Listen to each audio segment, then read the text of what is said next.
बिस्मिल्लाहिर्रहमानिर्रहीम। नाज़रीन, हमारा आज का बड़ा मौज़ू ये है कि आप क्रेडिट किसी को भी दें, चाहे हुकूमत को दें, चाहे इस्टेब्लिशमेंट को दें, लेकिन इस हकीकत का इतराफ़ अब हमें कर लेना चाहिए कि पाकिस्तान को यकीनी तबाही से बचा लिया गया है और इस सिलसिले में जो बहुत बड़ी साजिश की गई थी, जिसके तारों पोद अब खुल रहे हैं, उसको किस तरह नाकाम बना दिया गया। दूसरा मौजू हमारा ये है कि सैलाब के ज़िमन में पाकिस्तान की तकरीबन तमाम जमातें सरगर्म अमल है, सवाए PTI के और काफ लीग के। आपने देखा होगा कि सैलाब की तबाही को दायरा फैलाते हुए 1 महीना से ऊपर हो गया है, लेकिन इमरान खान, पख्तूनख्वा का वज़ीर आला और पंजाब का वज़ीर आला, इन्होंने किसी भी जगह कोई इमदादी सरगर्मी, कोई रिलीफ वर्क नहीं किया। इसके बरक्स ये जलसे कर रहे हैं। और इसका जो 5 अरब रुपए इकट्ठा करने का फ़रार था, उसके मुकाबले में अल-खिदमत ने नए रिकॉर्ड कायम कर दिए हैं। उसका हवाल भी थोड़ा सा होगा। और फिर ये ख़बर कि मौसूफ़ ने 3 दिन पहले army chief general Qamar Javed Bajwa के साथ मुलाकात की, एक सर तोड़ कोशिश की और सर के बल ये गया, पेशावर पहुंचा, इस उम्मीद में कि मुलाकात हो जाएगी, लेकिन जनरल साहब ने इससे मिलने से इनकार कर दिया और मुलाकात नहीं हो सकी, जिसका गुस्सा अब हम सरगोदा और गुजरात के जलसों में देख रहे हैं। और साथ ही ये पहलू भी जहन में रहना चाहिए कि इन दोनों जलसों में इमरान खान ने साजिशों की मजम्मत की है, साजिशों का जिक्र किया है, लेकिन अमेरिका का जिक्र नहीं किया। यानी वहाँ से मुंह की खाने के बाद अब तजदीद वफा का जो सिलसिला शुरू किया है और जिसकी कामयाबी की कोई उम्मीद नहीं, क्योंकि अमेरिका पहले भी इस मामले में दखील नहीं था, अब भी दखील नहीं है। तो ये कोशिश भी उसकी रायगां गई है, अगरचे वहाँ इसने कुछ लोगों को भड़का कर पाकिस्तान के ख़िलाफ़ बयान दिलवाने की कोशिश ज़रूर की। और बाकी दीगर दो तीन छोटी छोटी खबरें हैं जिन पर तबसरा करने की ज़रूरत नहीं कि गुजरात के जलसे में इमरान खान ने अतहर मिनल्लाह को सलाम पेश किया, इस्लामाबाद हाई कोर्ट को सलाम पेश किया। तो इसके बाद, इस फ़िक्रे के बाद मज़ीद कहानी की ज़रूरत ही नहीं है और ना ही जस्टिस अतहर मिनल्लाह को किसी बात की तरदीद या तस्दीक करनी चाहिए। जो कुछ है कौम के सामने रोशन हो चुका है। इन जलसों से हुकूमत पर दबाव पड़ता हुआ भी नज़र नहीं आता, लेकिन एक प्रोपेगेंडा है तमाम TV चैनल्स पर कि इमरान खान दबाव बढ़ा रहे हैं, बढ़ाते चले जा रहे हैं, बढ़ाते चले जा रहे हैं। इस दबाव बढ़ाने के नतीजे में अभी तक इमरान खान को कुछ मिला, अगर आप ये कहें कि अदलिया की तरफ से ये जो मिला है दबाव की वजह से, तो नहीं, ऐसी बात नहीं है। ये पुरानी दोस्ती हैं, पुरानी वफादारी हैं जो बोल रही हैं। तो नाज़रीन, ये पाकिस्तान की तबाही का जो सिलसिला था उसके बारे में IMF ने जो रिपोर्ट जारी की है, उसने मोहर लगा दी है कि ये साजिश इमरान खान ने शुरू की जब उसने IMF के साथ मुआहदे की खिलाफ वर्जी की, अपनी हुकूमत को जाता हुआ देख कर, और जिसके नतीजे में रुपया मज़ीद गिरा, डॉलर महंगा हुआ, पाकिस्तान के ज़र मुबादला के ज़खायर कम हुए, कारोबारी लोगों का एतमाद कम हुआ और तबाही का दायरा फैलता चला गया।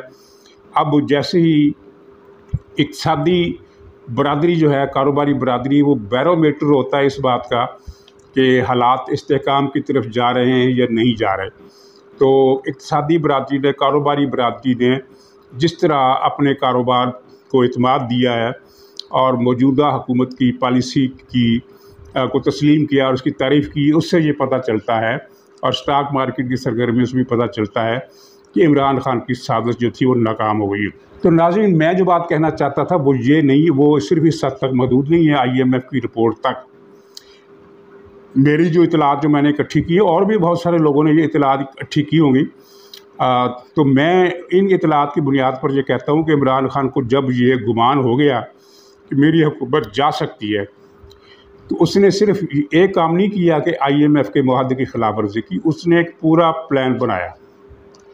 उस प्लान के तहत जो अहम तरीन नुकता था IMF के मुआहदे की खिलाफ वर्जी के अलावा, वो ये था कि पाकिस्तान में सियासी अदम इस्तेहकाम और खौफ की पोजीशन पैदा करके इसको इक़्तिसादी तौर पर जामद कर दिया जाए। और जिसके बाद इन्हें यकीन था, उस इजलास में शेख रशीद भी था, फवाद चौधरी भी था और भी थे, तो इन 2 हज़रात ने इमरान खान की तारीफ़ें की और कहा कि आपने ये जो प्लान बनाया है इसकी नाकामी का कोई सवाल ही पैदा नहीं होता। तो प्लान ये था कि जब अदम इस्तेहकाम होगा, महंगाई बढ़ेगी, और महंगाई तो बढ़ रही है बहुत ज़्यादा, इसमें कोई शक नहीं, लेकिन कारोबारी मंडियां बंद होंगी, मुल्क में एहतजाज की फ़ज़ा होगी, जगह जगह जलसे जुलूस, नाके घेराव, धरने और ये सब चीज़ें चल रही होंगी, तो फिर उसके बाद खाना जंगी छिड़ जाएगी। नाज़रीन, यही वजह थी कि इमरान खान, फवाद चौधरी, शेख रशीद और 3-4 और जो इनकी इस साजिश में दुश्मन के आला-कार थे, उनके ये बयानात पूरे एतमाद के साथ आ रहे थे। आप अगर याद करें या उन तारीखों के अखबार निकालें तो आपको पता चलेगा कि ये 100% यकीन के साथ क्यों कह रहे थे कि पाकिस्तान श्रीलंका बनने वाला है और जहां खूनी इनकलाब आने वाला है। ये धमकियां नहीं थी, ये नजूमी की पेशगोइयाँ भी नहीं थी, ये इतला थी कि प्लान बन गया है और अब ये होने वाला है। इनको 100% यकीन था कि ये होगा। लेकिन उसके बाद जो भी हुआ, इस्टेब्लिशमेंट ने मुदाखलत की, हुकूमत ने कुछ अच्छे भले बुरे ख़राब निकम्मे या जैसे भी सख्त फैसले किए, मईशत को बचा लिया। ना तो खाना जंगी हुई, ना खूनी इनकलाब आया और ना ही पाकिस्तान श्रीलंका बना। हालांकि पाकिस्तान में जो इस वक्त सैलाब आया है, इसने जो तबाही मचाई है, इसका भी पाकिस्तान की तारीख में मिसाल नहीं मिलता। पाकिस्तान का 70% इंफ्रास्ट्रक्चर तबाह हो गया है। ये इतना बड़ा अलमिया है कि अब इस पर कोई किताब ही लिखी जा सकती है कि कितनी बड़ी तबाही हुई और कितनी मुद्दत तक इसको बहाल करने में हमें मेहनत करना पड़ेगी। 70% इंफ्रास्ट्रक्चर तबाह हो गया और जो कीमती जानें ज़ाय हुई, उनका अंदाज़ा सरकारी तौर पर अगरचे 1000 और 1-2-300 है, लेकिन लोग बता रहे हैं जिन्होंने मुख्तलिफ इतलात इकट्ठी की है कि 3000 तक अमवात की तादाद जा सकती है। ये बड़ा नुकसान है। जो ज़ख्मी हुए, जो लापता हुए, उनका नुकसान अलग है। और उसमें एक बड़ी अहम बात यह है कि लाखों अफराद अपने रोज़गार से महरूम हो गए हैं, क्योंकि पहले जो तखमीना आया था कि 10 लाख मवेशी मारे गए हैं, अब पता चल रहा है कि 30 लाख मवेशी ख़त्म हो गए हैं। इसका मतलब ये है कि 30 लाख मवेशी कितने लाख अफराद का ज़रिया रोज़गार थे, वो इससे महरूम हो गए। और जनाब 50 लाख के करीब छोटे बड़े मकानात और दुकानें और इस तरह की इमारतें तबाह हुई हैं।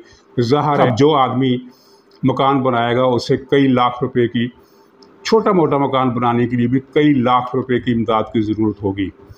तो यानी पाकिस्तान एक बड़े बहरान में फंसा है, लेकिन इसको श्रीलंका बनाने से बचा लिया गया है और इमरान खान की साजिश का आखिरी मरहला भी नाकाम हो गया। अब उसके पास जलसों में दिल की भड़ास निकालने के अलावा कोई चारा नहीं है। और जो लोग इसकी हिम्मत बढ़ा रहे हैं कि भाई तुम्हारे जलसों से बहुत दबाव बढ़ गया है इस्टेब्लिशमेंट पर, वो ख़ुद भी अहमक हैं या इमरान खान को अहमक बना रहे हैं। इनका क्या ख्याल है कि इनके जलसों के नतीजे में इस्टेब्लिशमेंट जो है वो मौजूदा हुकूमत को कान से पकड़ कर बाहर निकाल देगी और इमरान खान को चिमटी से पकड़ कर फिर से वज़ारत उज़्मा की कुर्सी पर बिठा देगी। ऐसा नहीं हुआ करता, ऐसा होगा भी नहीं। इस महीने मेरे ख्याल है को 20 एक जलसे मज़ीद करने हैं। मैं कहता हूँ 50 करे, उसके बाद अगले महीने में भी करे, उसके बाद अगले महीने भी करे। इन जलसों से हुकूमत पर कोई दबाव पड़ने वाला नहीं है। हुकूमत पर दबाव पड़ने का ख़तरा इसलिए नहीं है कि हुकूमत को या माशी निज़ाम को नुकसान तब होगा जब धरने देकर मुख्तलिफ़ शहरों का कारोबार ज़िंदगी मफलूज किया जाएगा, और ये ताकत इमरान खान की PTI में नहीं है। और इसी वाले से मैं ये भी कहूँगा कि ये इसने जो कहा है कि मैं सितंबर के आखिर में या अक्टूबर में इस्लामाबाद को बंद करने की कॉल दे सकता हूँ, तो वो कॉल देकर देख ले, वो भी नाकाम होगी। ये जलसे करे, मौज करे। तो नाज़रीन, इस बुरी हालत में सैलाब के हवाले से दर्जनों तंजीमें इमदादी काम कर रही हैं। JUI भी इनमें शामिल है, उनमें JUP भी शामिल है, उनमें लबैक भी शामिल है। कराची की एक तंजीम जिसका मुझे नाम याद नहीं आ रहा, वो बहुत सरगर्म है। हुकूमत सिंध बहुत सरगर्म है। बलूचिस्तान की हुकूमत भी कुछ ना कुछ हिस्सा डाल रही है, थोड़ा बहुत, ज़्यादा काबिल तारीफ़ काम उसका नहीं है। और पाक फ़ौज है, दूसरे इदारे हैं, वफाकी हुकूमत भी काम कर रही है। मुस्लिम लीग की तंजीम ने भी इमदादी सरगर्मियाँ शुरू कर दी हैं, जो हैरत अंगेज़ बात भी, अच्छी बात भी है। अच्छी बात तो खैर है ही, हैरत अंगेज़ इसलिए कि मुस्लिम लीग का तंजीमी ढांचा अमलन ख़त्म हो चुका है, मफलूज हो चुका है, लेकिन उसने हिम्मत की है, ये अच्छी बात है। और इमरान खान ने 5 अरब इकट्ठे करने का जो ढोंग किया था, अभी तक पीटीआई की तरफ से 1 टके का, एक टेडी पैसे का या एक दवड़ी का काम भी नहीं किया, अगर सिरे से कोई काम किया ही नहीं है। सबसे आगे तो अलखिदमत है, आप जानते ही हैं। तो ये 5 अरब के हवाले से मुझे याद आया कि अलखिदमत ने अब तक 6 अरब रुपए का, ये मेरे पास पहले मालूमात नहीं थी, मेरी इब्तदाई मालूमात ये थी कि शुरू के दिनों में इन्होंने 19 करोड़ रुपए का इमदादी सामान तकसीम किया इमदाद की। बाद में फिर मुझे पता चला कि 2 अरब का, लेकिन अब जो ताज़ा इतला आई है वो है 6 अरब रुपए का इमदादी काम हो चुका है। यानी अलखिदमत 6 अरब रुपए खर्च कर चुकी है। यानी इमरान खान ने जो 5 अरब इकट्ठे किए थे उससे 1 अरब ज़्यादा उसने खर्च भी कर दिया अलखिदमत ने।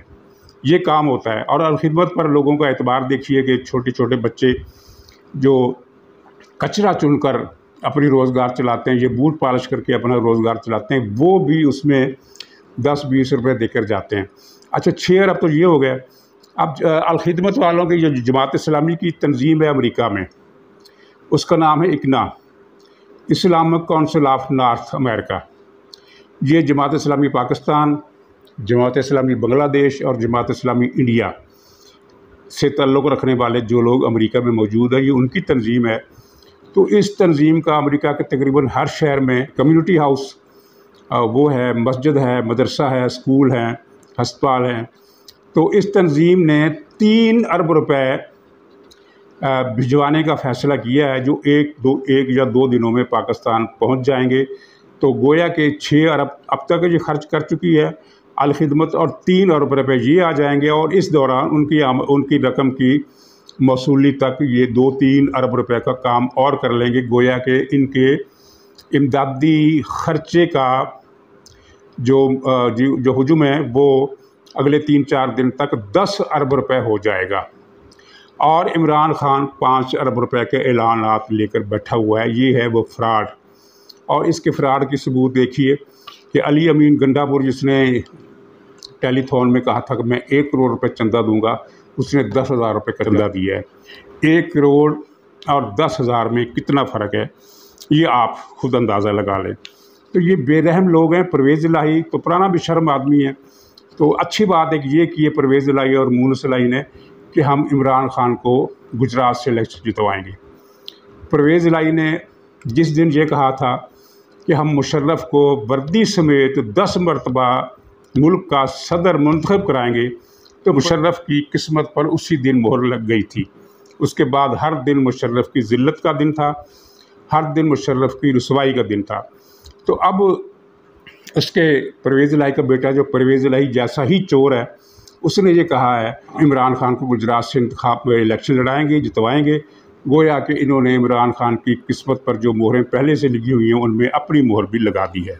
वैसे जो अजीब बात है वफाकी हुकूमत की, मुझे समझ में नहीं आती कि इमरान खान जो मुसल्लमा चोर है, जिसने हार भी चोरी की है, जिसने तोशा खाने से भी चोरियाँ की, जिसने फ़ंड भी चोरी किया, कल ही इसके 2 अकाउंट और निकले हैं जिनमें 33 लाख डॉलर का घपला है। हर तीसरे दिन इसके नए अकाउंट दरियाफ्त हो रही है। इतना बड़ा चोर है। इसकी चोरियों का अगर जिक्र करने बैठूं तो बहुत लंबी हो जाएगी। मैं ये कहना चाहता था कि इस मुसल्लमा चोर, इस मुसल्लमा डाकू, इस मुसल्लमा बदउनवान और करप्ट इंसान की सिक्योरिटी पर हर महीने वफाकी हुकूमत 2 करोड़ रुपए खर्च कर रही है। किस खुशी में? अफसोसनाक बात है। अच्छा, आखिरी से पहली खबर, 2 खबरें भी मेरे पास और हैं। आखिरी से पहले वाली खबर जो है वो छोटी है, छोटी चंद लाइनों की है। वो ये है कि जब जनरल बाजवा पेशावर गए तो इमरान खान ने किसी को भेजा कि मैं मुलाकात करना चाहता हूँ, तो वहाँ से उन्हें कोई हौसला अफजा जवाब नहीं मिला। लेकिन इमरान खान ने समझा कि ये गोल मोल सा जवाब है, मुलाकात के लिए मैं चला जाता हूँ। चुनांचे ये पेशावर पहुँच गया। जनरल साहब ने से दोबारा रब्ता किया गया, जनरल साहब ने इनकार कर दिया और पेशावर में अपनी ज़रूरी मसरूफियात जितनी भी उनकी थी मुख्तसर वो करके वापस आ गए और ये कमबख्त मुँह देखता रह गया। तो जनरल बाजवा ने वहाँ एक अहम ऐलान भी किया। तकरीर करते हुए उन्होंने कहा कि दरियाए कालाम और सवात में तबाही की वजह वो होटल थे जो दरियाई रास्तों में दरिया के साहलों पर गैर कानूनी तौर पर तामीर किए गए। तो उन्होंने एक असूली बात की कि ऐसे लोगों के ख़िलाफ़ कार्रवाई होनी चाहिए। और वहाँ पख्तूनख्वा में हर जगह बच्चे बच्चे को पता है कि ये गैर कानूनी कार्रवाई किसने की। ये कार्रवाई उस वक्त के वज़ीर मुराद सईद ने की। करोड़ों रुपया इसने रिश्वत में लिया और होटलों को वहाँ तमीर होने दिया। और ये होटल बनाने वाले जो थे वो भी इत्तेफाक से पीटीआई के लोग ही थे। वो सारे होटल तबाह हो गए, उनकी वजह से दरियाई रास्ते और बंद हुए, मज़ीद नुकसान हुआ। आखिरी खबर ये है कि वज़ारत दिफा ने फ़ौज के बिहाफ पर एक्स सर्विसमैन सोसाइटी और वेटरन्स ऑफ पता नहीं पाकिस्तान या क्या, उन दोनों को गैर कानूनी करार दे दिया है और ये वजाहत की है कि इनका पाक फ़ौज से कोई ताल्लुक़ नहीं है और ये जो इमदादी सरगर्मियों के नाम पर चंदा वसूली करने निकल आए हैं तो इनकी ये सरगर्मियाँ नाजायज़ हैं। ये बहुत अहम ऐलान है क्योंकि ये दोनों सोसाइटियाँ ठगों की सोसाइटियाँ थी। पाक फ़ौज के अंदर जितने भी करप्ट अनासर थे माजी में, मुशर्रफ के दौर में जितने भी थे, वो सब इन दोनों तंजीमों के नाम पर इकट्ठे हुए। इन्होंने तमाम उम्र करप्शन की कमाई खाई, हलाल का एक पैसा नहीं खाया। और अब ये फिर बहती गंगा में हाथ धोने के लिए चंदा मुहिम शुरू कर रहे हैं। चंदा किसी की मदद करने वाले ये लोग नहीं है, ये बेरहम सफाक मुल्क के दुश्मन अनासर हैं। तो इन्होंने मदद किसी की क्या करनी है। मतलब ये है कि जितने भी पैसे आएँ, चंद करोड़ रुपए आ जाएँ, ज़ाहिर है अगर आप एक झंडखैमा लगा दें जिससे ये तसर मिले कि ये फ़ौजी लोग हैं, तो लोग तो इमदाद देंगे। उन्हें क्या पता कि ये ठग हैं, इनका पाक फ़ौज से कोई ताल्लुक़ नहीं है। लेकिन चूँकि ये मुशर्रफ के ज़माने में फ़ौज के अंदर थे और साबिक़ फ़ौजी कहलाते हैं, बहुत से लोग धोखे में आ जाएंगे। तो चुनांचे वज़ारत दिफा ने ये वजाहत कर दी कि इनको चंदा वंदा नहीं देना, ये ठग लोग हैं, ये अपने ज़ाती लालच के तहत इमदाद की मुहिम की आड़ में लूट मार करने निकले हैं। तो ये एक अच्छी खबर भी है और एक अहम निशानी भी कि भलाई हल्के जो सोच रहे हैं उससे इनको ख़ुद को दूर करके, इन ठगों से ख़ुद को दूर करके, तो ये भी एक मैसेज है इन लोगों के, इन ठगों के लिए भी और पाकिस्तान के अवाम के लिए भी कि इस वक्त पाकिस्तान की फ़ौज का सियासत से कोई ताल्लुक़ नहीं है। और इस बात के माने बड़े गहरे जाते हैं कि इमरान ख़ान के ख़िलाफ़ जो कुछ होने वाला है, इमरान ख़ान को इदारों की तरफ से पहले की तरह कोई मदद नहीं मिलने वाली। और इमरान के ख़िलाफ़ घेरा जिस तरह तंग हो रहा है उसमें कोई भी मुनसिफ एक या एक से ज़्यादा 3, 5, 6 कुछ भी कर लें ये मुनसिफ हज़रात अब इस फंदे को फिट होने से नहीं रोक सकते। फंदा धीरे धीरे कसा जा रहा है। अब लोगों की तवक्कुआत के मुताबिक नहीं कसा जा रहा है, लेकिन कसा जा रहा है और इसकी रफ्तार वैसी ही है जैसे कि गर्मियों का लंबा दिन कि सुबह से शाम होते होते एक अच्छा लग जाता है। ऐसा लगता है कि पता नहीं कब से सूरज तुलू हुआ है और कब शाम होगी। तो इंतज़ार तो होता है कि जल्दी शाम हो, लेकिन वो शाम बहरहाल अपने वक्त पर होती है। तो ये घेरा जो है, फंदा जो है, आहिस्ता आहिस्ता एक स्लो मोशन में इमरान ख़ान की गर्दन की तरफ बढ़ रहा है। अब कुछ भी कर ले इमरान ख़ान, ये नहीं बचेगा। और नाज़रीन, इलेक्शन जब भी हुए तो इमरान ख़ान की नज़र करता हूँ एक मशहूर गज़ल के 2-3 मिसरों की पैरोडी के इलेक्शन अब नहीं होंगे, इलेक्शन जब कभी होंगे तो न जाने तुम कहाँ होगे। इसका कोई पता नहीं ये कहाँ होगा, अडियाला में होगा या मच्छ में होगा। इलेक्शन में ये नहीं होगा।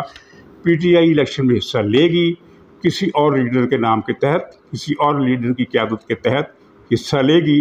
ये साहब जो हैं इन पर आप, इनकी सियासत पर आप फातिहा पढ़ लें। तो नाज़रीन, इजाज़त दीजिए, इंशाअल्लाह अगले व्लॉग में फिर मुलाकात होगी। तब तक के लिए खुदा हाफ़िज़।